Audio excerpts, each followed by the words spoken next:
The video you're about to see is a very, very important interview. I did it back in 1980, in June of 1980, with Antony Sutton. And of course, Antony had been a scholar at the Hoover Institute for really many, many years. And while he was there, he wrote the 3 volumes of Western Technology and Soviet Economic Development. He wrote his book, National Suicide, and these books went into the background of the funding of the Soviet Union from its inception, and of course his book, National Suicide, went into the fact that America was financing the Soviet Union all during the Vietnam War, while the Soviet Union was financing the North Vietnamese who were killing our boys in South Vietnam. In fact, everything was done to prevent Professor Sutton from either publishing the 3rd volume of Western Technology or his book National Suicide. Tremendous pressure was brought to bear on his publisher so that National Suicide could not be brought out. So the American people were not to know that during the Vietnam War we were financing indirectly the North Vietnamese. Well, let me just show you a few of the books that Professor Sutton has written, and these would include, of course, the Western Technology and Soviet Economic Development, Wall Street and the Bolshevik Revolution, Wall Street and FDR, Wall Street and the Rise of Hitler, and of course National Suicide. He's probably written at least 10 other books, including the Federal Reserve Conspiracy, the Trilateralists over Washington, volumes 1 and 2. He's written extensively on the Skull and Bone Society, on gold, on diamonds. Certainly Antony Sutton is one of the finest writers that we have within the conservative movement today. And for the last 20 years, he hasn't been doing interviews. I've contacted him a number of times, asked him to do radio interviews with me, but he is unavailable. I think that you're going to find that this interview will explain to you who it was who financed Adolf Hitler and gave him the capability of waging war against the West, who it was who financed the Bolshevik movement after it was established in 1917 and kept it going until the Berlin Wall came down in 1989. You're going to learn about the Trilateral Commission. You're going to learn about who controls the media in the United States. Indeed, who is the invisible government and what the ultimate goal of that invisible government is, and why that invisible government financed Adolf Hitler and finances communism and has financed communism since its inception. And now to Antony Sutton. Dr. Sutton, you wrote 3 series of books while you were a research fellow at the Hoover Institute. Can you give me basically the background of the content of these series? Yes, the series I wrote at the Hoover Institution at Stanford University concerned the transfers of Western technology to the Soviet Union, and essentially comprised 3 individual books. Each book covers a period of time since 1917. And then you wrote a second series of books on Wall Street. Yes, these were trade books. In other words, they're not academic books. They're written for the general public. They concerned the build-up of the 3 types of socialism: Bolshevik socialism in Russia, what we might call welfare socialism in the United States, and Hitlerian or National Socialism. And each book examines the financing and the contributions made by Wall Street, by international bankers, to the development of that specific form of socialism. Now, in your research and analysis, and your efforts to bring out the facts about what was going on in our society, did you encounter any effort to discourage you, to prevent you from bringing out the background of America's involvement in the financing of international communism? Yes, very definitely. For example, when I was at the Hoover Institution, in 1972, I went to Miami Beach to give some testimony before the Republican National Committee. And although a congressman had hand-delivered to the wire services this testimony, which was later printed, the wire services refused to transmit it to the newspapers. Then when I got back to the Hoover Institution in California, I was called into the office of the director, and I was told in no uncertain terms not to make any more speeches like that, and that this information should not be made public. This was the information that we were giving the Soviet Union the technology to develop its war potential? Oh yes, at that time we were in Vietnam, and as you know, the Soviets were supplying the North Vietnamese. This was 1972. 1972, yes. And for example, I knew that the Gorky plant, which was built by the Ford Motor Company, but the Gorky plant in Russia produces the Gaz, a series of vehicles. The Gaz vehicles had been seen on Ho Chi Minh Trail. We were supplying equipment to the Gorky plant in the middle of the Vietnamese War, and these trucks were being used to carry ammunition supplies, which were killing Americans. Now, I thought this was morally wrong, and I said so at Miami Beach and at the Hoover Institution. And it was this type of information that was suppressed. And so what eventually happened as far as your activities at the Hoover Institution were concerned? Well, I didn't pay much heed to the warnings. I published a book called National Suicide in the following year, which summarized our assistance to the Soviets, our military assistance to the Soviets. And when that book came out, again, there was great pressure to stop the book. There was pressure on both the publishers and me personally.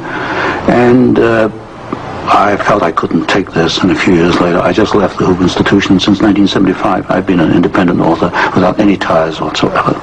Let's go a little bit into the background of the financing of the German war machine that we fought in the period 1941 to 1945. Could we start first of all with the original financing of Hitler between 1922 and 1923 when he was first making his effort to come into prominence in Germany? The original financing of Hitler, that's in the years 1922, came only partly from Germany. One of the most prominent Americans concerned with financing Hitler was Henry Ford. In fact, Henry Ford received a medal in 1938 for his assistance to the early Nazi Party. Then, of course, Hitler had his attempted push in 1923. He went to jail, and then we began another era in the rise of Hitler. Right, and of course he eventually came to power in 1933 by the electoral process. What about the financing of Hitler's electoral activities in 1933? This I can trace. I have traced it very exactly. I discovered amongst the Nuremberg records a series of bank transfer slips to the Delbrück-Schickler Bank in Berlin to an account which was under the control of Rudolf Hess. And this was the fund that was used to finance Hitler's access to power in March 1973. And amongst the corporations that transferred money to Hitler, I find not only R.G. Farben, which is quite widely known, but also German General Electric, AEG, which is under the control of General Electric in the United States, or was at that time, and companies like Osram and... Now, what was the tie-in between Osram and General Electric? The tie-in was a share tie-in. International General Electric in the United States had controlling interest in German General Electric, and also through share interlocks, a controlling interest in Osram in Germany. So then we have Ford and we have General Electric helping to finance Adolf Hitler's rise to power. Were any other large American corporations involved? Very definitely. Standard Oil, through its technical association with I.G. Farben, for example, Germany could not have gone to war in 1939 without tetraethyl. You need tetraethyl to raise the octane value of aviation gasoline. Germany had no means of doing that. This was developed in the ethyl laboratories in the United States and transferred to the Germans. Standard Oil came up with the hydrogenation idea, which was very essential for Germany in the 1930s, because to raise the quality of its gasoline for aviation purposes. This was transferred to the Nazis. And ITT, for example, International Telephone and Telegraph, was very intimately associated with the Nazis through Dr. Schroeder, who was head of the ITT subsidiaries in Germany. And ITT controlled companies which made not only electrical instruments, but also the Focke-Wulf plant, which made airplanes, fighter airplanes. So what you're suggesting then is that American corporations were helping to finance the German industry that was building up the war potential? American corporations, only a few, not many, financed Hitler through their subsidiaries. They transferred technology. They transferred material assistance, for example, stocks of tetraethyl before the Germans could manufacture it under the joint manufacturing agreement with the United States.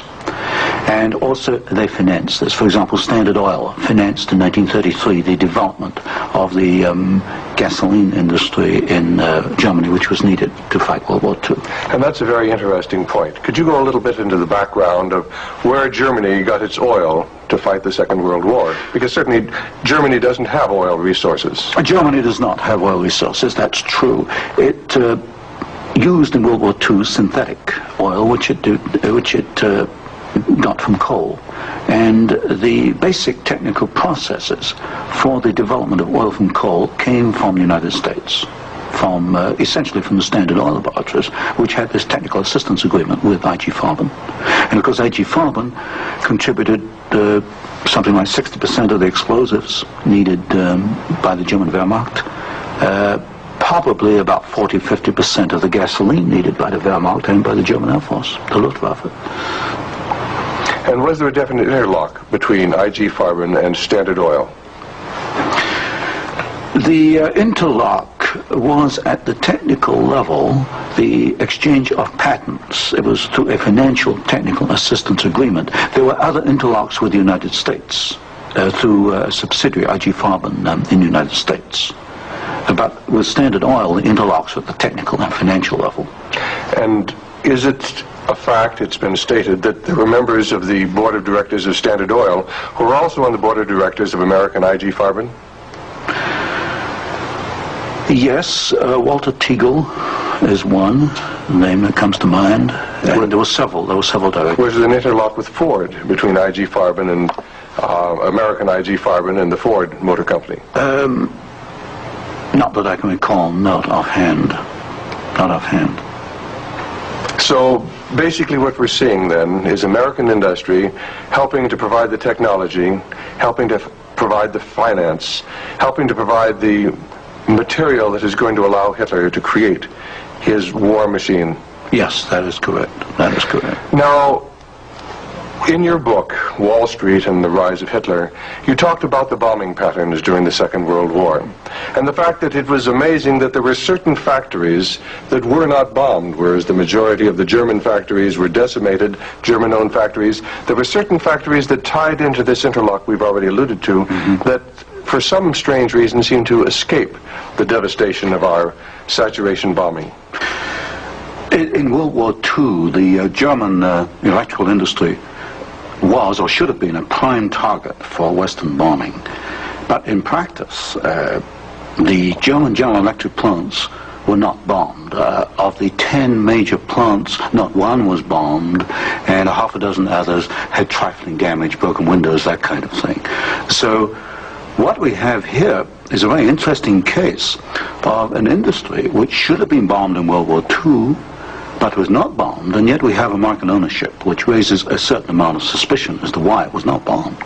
But as far as the German-owned electrical companies, did they undergo a rather heavy bombing? I took a look at that. The Siemens plant, for example, they were bombed.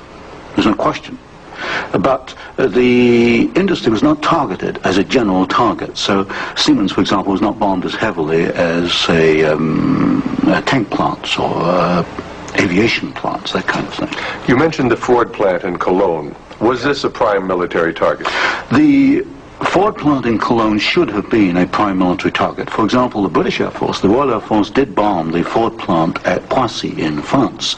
But the Ford plant in Cologne, which was by far the largest Ford plant in Germany, was not bombed in World War II. But did our military planners intend to bomb it? In other words, was it on the aiming report? Well, I did look at the aiming reports for the plants in Cologne.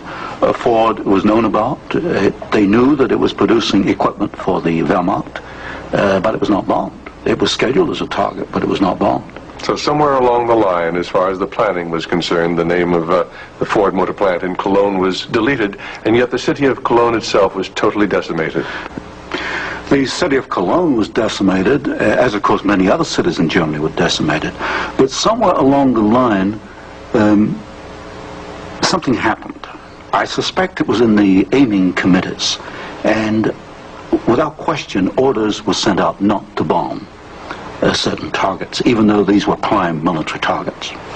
And that's rather reminiscent of some of the orders that went out during the Korean War, some of the orders that went out during the Vietnamese War to leave specific targets within the enemy's domain untouched by our strategic bombing. I understand that was so, although I've not investigated it. Now, in your book, Wall Street and the Rise of Hitler, there was one very interesting section about a special fund that Heinrich Himmler had, and the funneling of money from German corporations into this fund, even up into the years 1943 and 1944. And many of these corporations had strong ties into the American corporations, into the American parent corporations. Could you tell us a little bit about the Kepler Fund? The Kepler Fund was also known as the Konto S Fund. It was what we might call Heinrich Himmler's personal slush fund. He used it for his own personal projects. And what amazed me was both in 1933 and in 1944, the 2 years for which I examined the records, over half the funds came from American corporations. For example, in 1933, ITT, Standard Oil, General Electric, and possibly Osram were contributors. Even in 1944, in the middle of World War II, we find that ITT was funneling funds to Heinrich Himmler's fund through Schroeder, who was the chairman of the ITT subsidiaries in Germany. We also find that Depag, the Standard Oil subsidiary in Germany, was financing Heinrich Himmler, and this was in the middle of World War II. Now, were these facts ever brought out at the Nuremberg hearings? They were never brought out at the Nuremberg hearings, although the documents do exist within the files, within the records. They have not been published, as far as I know. And you actually had access to these records? Yes, there's some 400 tons of these records available, and many of them were at the Hoover Institution, or copies were at the Hoover Institution, and that's where I found the original documentation. I think it's a tragic part of our history when the American public doesn't realize the interplay then between great American corporations and the financing, the funding of the Nazi movement. Now, I wanted to talk just a little bit about the Nuremberg trials, because at the Nuremberg trials, the Nazis, the Nazi war criminals, the Nazi generals were held specifically guilty for what transpired. Were there any Americans involved? Were any Americans indicted? Were any Americans convicted as far as the financing of the Nazi war movement? Very definitely not. I looked at the criteria for what we might call war crimes under the Nuremberg tribunal. And there's no question in my mind that certain Americans well fitted the criteria which required indictment and trial. But no Americans were ever brought to trial. Do you think there was any conscious effort to conceal this fact, both from the Nuremberg War Tribunal and from the American public? Well, there was a conscious effort in the fact that these businessmen were very prominent in stating in 1946 that they had no knowledge of what Hitler was doing, and yet they were intimately involved with the build-up with Hitler. I suspect that this was not published in the media at the time, although I've not checked that. But certainly the role of American corporations and American businessmen in aiding Hitler has not been published. Now, what about the actual financing? What about the loans from large American banks, from large British banks, to Hitler's government in that period between 1933 and 1939, when Hitler was preparing for war? Well, you've got to go back a little earlier and look at what are known as the Young loans, which were very important because I think they brought about the economic collapse of Germany in 1933. That was the Young plan. This was Owen Young, who was, of course, chairman of General Electric. Here we got a man who actually made the loans as an officer of the United States government, which brought about the collapse of Germany in 1933, enabling Hitler to take over. And then subsequent to 1933, you get a series of loans. A very good one is Standard Oil, which loaned several $1 million, at least, to Germany to build up its aviation gasoline facilities. And there are other examples. Fine. Well, I'd like to get a little bit into the background of the financing of Bolshevism, because I think this is vitally important. And we can go back to the period after the Second Revolution, which was in October and November of 1917. The initial financing of Lenin's movement, how did it tie into the American corporations? Was there any American involvement in that period between 1917 and 1918 when Bolshevism was just beginning to get a foothold in Russia? Yes, there were several incidents. The most important is one involving Colonel William Boyce Thompson, who was the largest shareholder in the Chase Bank, which of course today is Chase Manhattan Bank. And I published in one of my books a copy of a cablegram which transferred funds from New York to Petrograd in December 1917, $1 million to be precise. And Colonel Thompson made the statement later that this $1 million was given to the Bolsheviks to consolidate. They had just begun to take over Russia. They only controlled Moscow and Petrograd at that time, to aid the control that the Bolsheviks were extending in Russia. This is a very clear case. $1 million, American funds transferred through an American Wall Street intermediary to the Bolsheviks. And didn't you publish that document here in Wall Street and the Rise of Bolshevism? I published two statements. One is a copy of the cablegram, and the other is a copy of the news clip of the statement made by Colonel Thompson at that time that he had made this contribution. Now, why would an American capitalist, an American financier, help to aid Bolshevism? The only answer, and of course this puzzled me for years, why? Because we understand there to be an opposition. And the only answer I can come to is one of captive markets. The United States did not want another United States in the world. And of course, if you look at the world map, Russia is 2 or 3 times larger than the United States. Imagine this as another United States, as another competitor to the United States. What the United States wanted, or Wall Street wanted, was a captive market. And of course, socialism is a captive market because my earlier studies at Stanford University have brought out the fact that a socialist system cannot innovate. It's got to import innovation and technology from the West. And so I think the aim behind this was to encourage the development of Marxism and other types of socialism, because this would give these Wall Street bankers control of a world market, a captive market. At the end of the First World War, Russia was devastated by famine. And America sent a relief mission. It was the Hoover mission. Do you know any of the facts surrounding the activities of the Hoover Commission? Well, there's no question that in 1922, 1923, Russia was finished. Industrial output was perhaps 8 or 10% of 1913 figures, and people were starving by the hundreds of thousands. And the Hoover mission was organized, of course, to send aid to Russia. But most of the aid went to the Bolsheviks, who controlled really quite a small part of Russia at that time. Only a very small part of the aid went to the White Russians or to the Far East. And then after 1922 and 1923, Lenin instituted something known as the New Economic Policy, or this series of 5-year plans.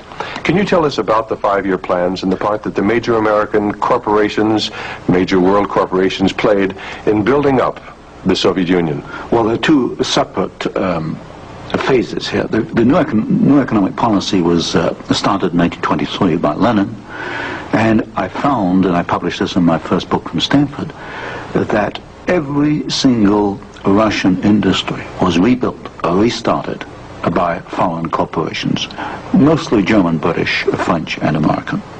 By 1928, Russia was back to approximately its 1913 industrial output. And at that point, she began to think of these grandiose 5-year plans. And in 1928, Gosplan, which is the Russian government planning commission, actually designed an initial 5-year plan. But this was thrown out, it was inadequate, and American corporations were were brought into Russia. And the first 5-year plan and the second 5-year plan were actually designed in the United States by American corporations. And what were these corporations? Which ones specifically were involved in the design of the first five-year plan was by a corporation probably not known to most Americans, Albert Kahn. But Albert Kahn was the foremost industrial architect in the United States. And Albert Kahn laid out the basics of the first five-year plan for the Soviets. And then we find, again, the same corporations involved with the construction of the plants. International General Electric, certainly, DuPont, Ford Motor, Hercules Motor, Curtiss-Wright in aircraft engines, and even some corporations which today we've forgotten about, like Vultee and Chance Vought. These were aircraft manufacturers at that time. And so American corporations came in and they built the first five-year plan. But what was important, the Soviets then copied these plans, and this accounts for the tremendous Russian output. They took this initial equipment and they multiplied it, they copied it by the hundred. Now, how about Ford Motor Company? Did they play a part in the building up of the Soviet potential? Very definitely. Ford Motor Company built the Gorky plant, and the Gorky plant produces the GAZ series of vehicles, that's GAZ, and these are trucks, and there's some automobiles. And right from the early 1930s, you find that the GAZ plant has had military potential, and Ford knew that when it went in and built the Gorky plant. And we know it because I found statements to this effect within the State Department files. Sometimes we hear the name Averell Harriman. Did he play a part in building up the Soviet technology? Very definitely. In fact, Averell Harriman came out of the Soviet Union financially at a profit. He took over the Georgian manganese concession in the early 1920s. Got this back on his feet for the Soviets, and manganese became a prime export for the Soviets, and so they were able to sell this abroad, get foreign exchange, which financed their industrialization. And then they bought out Harriman about 1929, and Averell Harriman received as compensation $1 million more than he put in the first place. How about Armand Hammer of Occidental Petroleum? Armand Hammer is a very interesting example. Armand Hammer received the first foreign concession in 1922. In asbestos in the Ural Mountains. And he also conducted for the Soviets a number of other enterprises, right down to pens and pencil manufacturing, for example. But Armand Hammer is interesting because his father, although Armand Hammer today is chairman of Occidental Petroleum Corporation, his father was Julius Hammer, who in 1919 was Secretary General of the Communist Party USA, which emphasizes the argument I made throughout my books, that at the top level, there's no difference between your top communists and your top capitalists. They interlink. You've got Armand Hammer, chairman of Occidental Petroleum. His father was Secretary of the Communist Party USA in 1919. So it's basically a power grab. It's a power grab, an international power grab. Now, during the Second World War, why Russia was pretty well decimated once again by German forces. What part did the American Lend-Lease program play in building up Russia's industrial capacity after the Second World War? Well, Lend-Lease built up Russia's capacity, modernized it, and expanded it during World War II.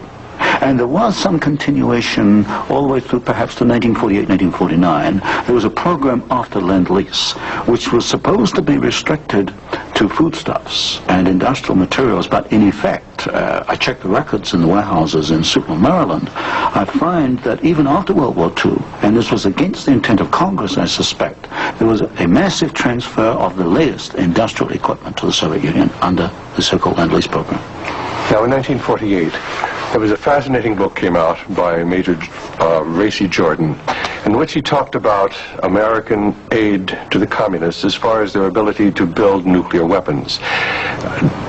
Did you ever have an opportunity of verifying the facts that we had given them the heavy water, we'd given them the wherewithal to build their atomic weapons?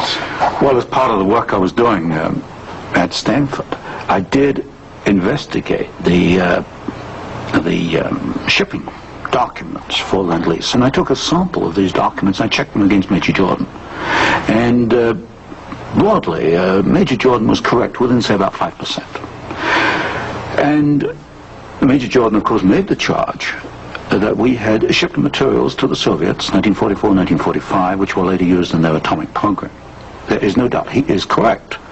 We shipped heavy water, which is essential, but we shipped other items which are perhaps less obvious to the layman. We shipped, for example, aluminum tubes And aluminum tubes are essential for atomic energy development. We ship graphite, and graphite is another essential component.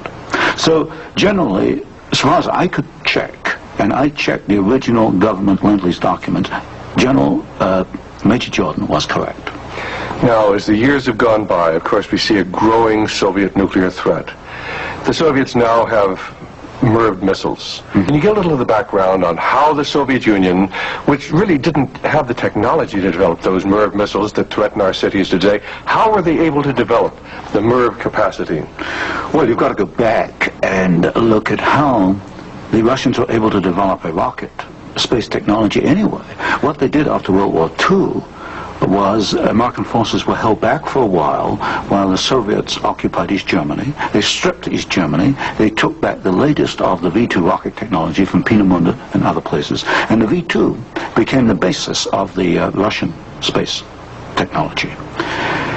Now, if you skip the intervening years, you will find when you come to the early 1970s that the Russians did not have the capability to MIRV their missiles. And in particular, they lacked the ability to produce the very precision, micro-miniature ball bearings that are needed for the control systems. There was only one company in the world, Bryant Chuck and Grinder, which could make the machinery, which machines the races within which these ball bearings run. And without those races, you just cannot make MIRV missiles in any quantity. You can make one off, but not in quantity. Bryant Chuck and Grinder was allowed to ship to the Soviet Union 45 of these machines at a time when we only had 33 in the United States. But wasn't there any objection to doing this? I objected at Miami Beach in 1972. Other people objected, but the objections were squashed. And predominantly at fault here is Henry Kissinger and the incoming administration, the incoming Nixon administration. This was known, I'm sure it was known in DOD. If I knew it, then certainly DOD knew it. But the objections were squashed, and there was suppression of the information. And so once again we see America building up the military capacity, the nuclear threat from the Soviet Union. Well, this goes, when you talk about MIRVing of missiles, you're talking about a quantum jump in your military technology. Now, I'm not a military man, but to me, the ability to do that is a massive leap forward, and we enabled them to do it, and we did it knowingly and deliberately. During the Vietnamese War, the Soviet Union and the Eastern European satellites were the primary suppliers of war materials to the North Vietnamese who were killing American boys in South Vietnam. Would you comment on our aid and trade with the Soviet Union and with the Eastern European satellites during that period of time? Well, there's no question that the Soviets were the prime suppliers of military equipment and suppliers to the North Vietnamese. Let me give you an example. The American pilots, as they flew over the Ho Chi Minh Trail, described the trucks that they were seeing as American trucks. Well, they were American trucks because they came from the Gorky plant, and Gorky was built by Henry Ford. And so you have the situation where we were in effect supplying both sides in the Vietnamese War. But the trucks were being built by the Soviet Union. However, were they getting any materials from the United States to help build those trucks? Yes, in the early 1970s, I know specifically of shipments of equipment into the Gorky plant while the war was going on, which in effect were aiding the Soviets to build more trucks to be used by the North Vietnamese. How about loans? Was America extending loans to the Soviet Union during this period when they were the primary financiers of the North Vietnamese? Yes, beginning about 1970, there was a massive grant of loans to the Soviet Union. I'd say by about 1976, it must have totaled perhaps $40 billion outstanding. And so this, of course, these loans were used to enable the Soviet Union to purchase industrial equipment in the United States, and this industrial equipment was used to manufacture, in part, military supplies which were used against us in Vietnam. How about Russian shipping that was being used to ferry supplies to North Vietnam? Shipping is a very interesting example because the Soviets published a shipping register, about 6,000 ships, and I analyzed every one of these ships, both the origin of the technology of the ship itself, the hull, and the engine. Most of them are marine diesel engines. And I find that 60% of the Soviet merchant marine, which of course has military usefulness, 60% was built aboard. Only 40% in the Soviet Union, and that largely to Western design. But when you come to marine diesel engines, you find something really fascinating. You find that 80% of the marine diesel engines in Soviet merchant ships are Western engines, Burmeister & Wain of Copenhagen, Sulzer of Switzerland, Fiat of Italy, because that name has come up before. But the other 20% of marine diesel engines built in the Soviet Union are built to Western design under technical assistance contracts from Sulzer and Burmeister & Wain. So in effect, there could be no Soviet merchant marine without assistance from the West. How about the building of the Kama River plant?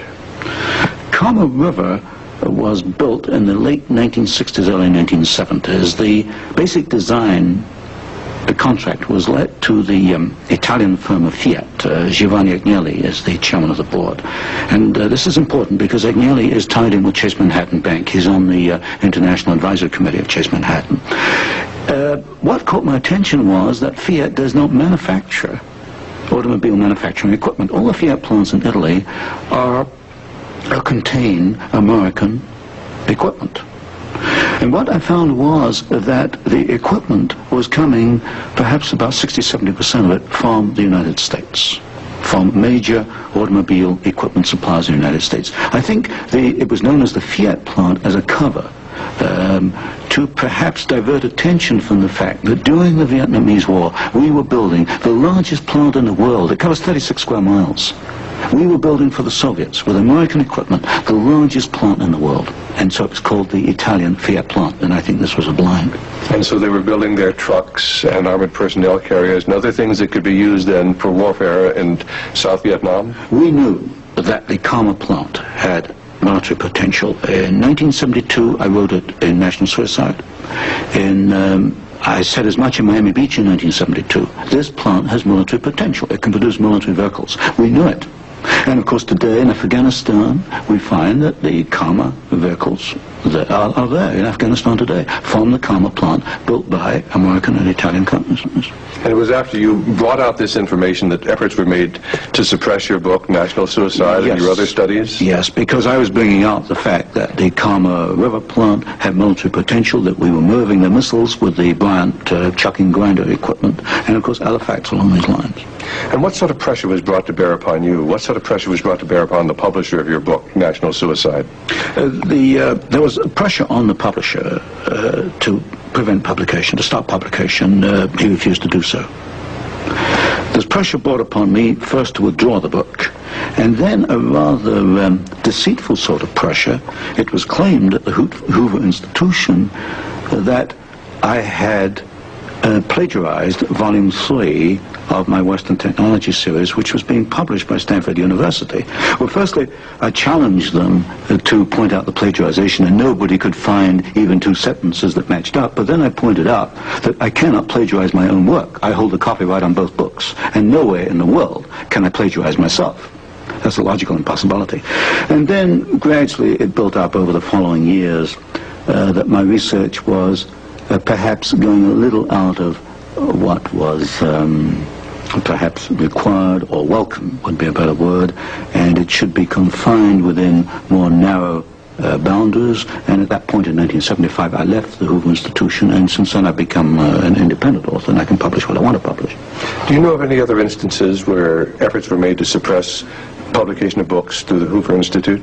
I know one example, one I was personally aware of, and that was Julius Epstein's book on Operation Cube Hall, which is a very important book on the treatment of Russian prisoners of war in Germany after World War II. This book was in manuscript for several years, and he was not allowed to publish it. I heard that firsthand from Julius. Right, and eventually it was, of course, brought out. It was at a later point. Now, another example I can give is my own Western Technology series. The 3rd volume of that was held in galleys for 1 year. Now, it costs a lot of money to hold a book in galleys, because when a book is in galleys, you want to get it out on the market to start recouping your investment. That book was held in galleys for 1 year because it was not politically wise or acceptable to publish it at that time, even though it was an academic book. Now, you've done some fascinating studies on the Trilateral Commission. Can you tell us about the Trilateral Commission? The Trilateral Commission is a private organization founded by David Rockefeller in 1973. It was essentially financed by Rockefeller and some of the foundations, Kettering Foundation, Danforth Foundation, Ford Foundation. Ford Foundation was a very major contributor. And the stated objective is to encourage discussion amongst what they call the trilateral regions. I should point out that of the 300 members, 1/3 come from the United States, 1/3 from Japan, and 1/3 from Europe. But in effect, I find that the actions of the Trilateral Commission are very much self-interested on the part of the international banking community in New York. Now, as far as the Trilateral Commission's influence on the American government is concerned, it's been said that there is a very excessive representation of the Trilateral Commission in Jimmy Carter's cabinet and in Jimmy Carter's administration. Well, excessive is rather an understatement. I think there's some 200 million people in the United States. There are only 77 trilateral members who are American. Out of that 77, I counted no fewer than 18 trilateralists. That's about 1/3 of the American trilateral contingent turns up in the Carter administration. Mr. Carter himself was a trilateral, Mr. Mondale, Mr. Brown, Mr. Vance, Mr. Blumenthal, Mr. Brown, Secretary of Defense. In other words, they occupy all the senior cabinet and sub-cabinet posts. In fact, there's some key committees, intelligence and defense committees, which are only comprised of trilaterals. So here you've got 77 Americans selected by one man, David Rockefeller, who's chairman of Chase Manhattan Bank. And we find that they turn up in the key controlling positions in Washington under the Carter administration.